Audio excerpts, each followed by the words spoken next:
Question number 6, the Honourable David Cunliffe. Thank you, Mr Speaker. To the Minister of Finance, is it the Government's intention to revise its fiscal forecasts and the timing of reaching fiscal surplus, and if so, when will it do so? The Honourable Bill English.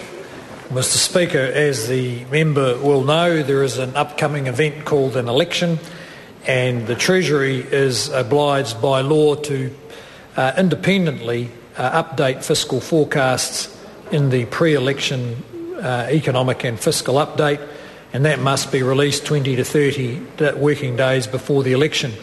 That is where there will be a revised fiscal forecast.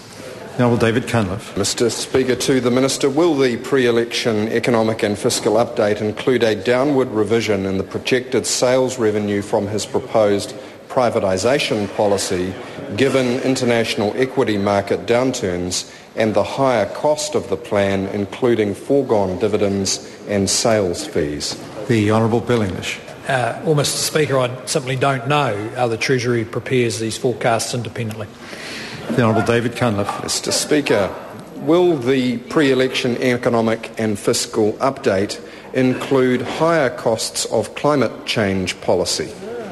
The Honourable Bill English. That's a good question. Well, Mr Speaker, again, that's up to Treasury to check whether the government's made any decisions that would change the budget forecasts on emissions trading system.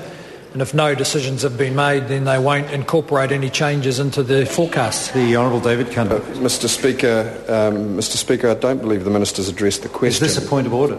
Yes, Mr Speaker, point of order. Well, no, with respect, the Minister answered the question perfectly. I think he said if any government decision to be made on climate change policy, the Treasury would pick that up. Yes, if they hadn't, they wouldn't. And the point of order is that he is the Minister responsible for the very policy which he is delegating to the Treasury. Order. And so he's in a position to answer. Order.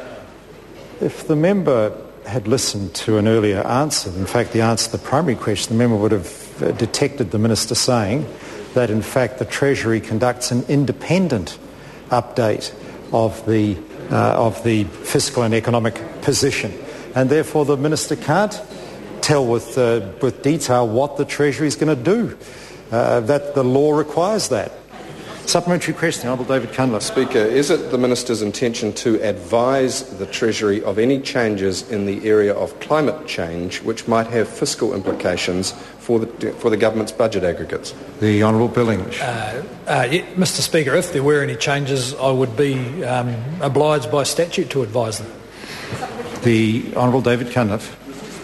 Given the Reserve Bank's Governor's statement today that the high level of the New Zealand dollar is having a dampening impact on some parts of the tradable sector, does he continue to believe that New Zealand has the best monetary policy in the world, and if so, why? The Honourable Bill English. Well, I think as the member will know, the level of the currency isn't the measure of whether the monetary policy framework is a sound one. In our view, the monetary policy framework is sound. You can debate endlessly about subtle nuances and changes to that framework, but I doubt that they would have any impact on the forces that are currently determining the level of the New Zealand dollar. Supplementary question, Amy Adams, sorry. To the Minister, what have previous fiscal forecasts shown about the government's operating balance? The Honourable Bill English. Well, Mr Speaker, the first set of forecasts I received from the Treasury in late 2008 showed that a continuation of the previous government's policies would have resulted in deficits forever and debt increasing to 60% of GDP and never reducing, which would certainly have put us by now in the same kind of category as Greece, with probably the same kind of problems. Amy Adams. Thank you, Mr Speaker. Further supplementary, what do the latest forecasts show about the operating balance and government debt?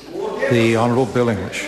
Well, Mr Speaker, the latest forecasts show a considerable improvement, actually.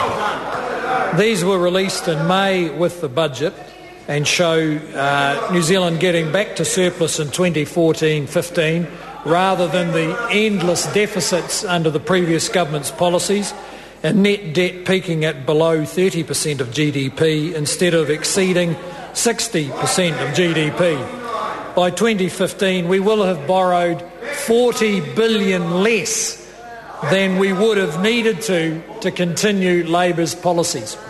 Question number 7, Tim McIndoe.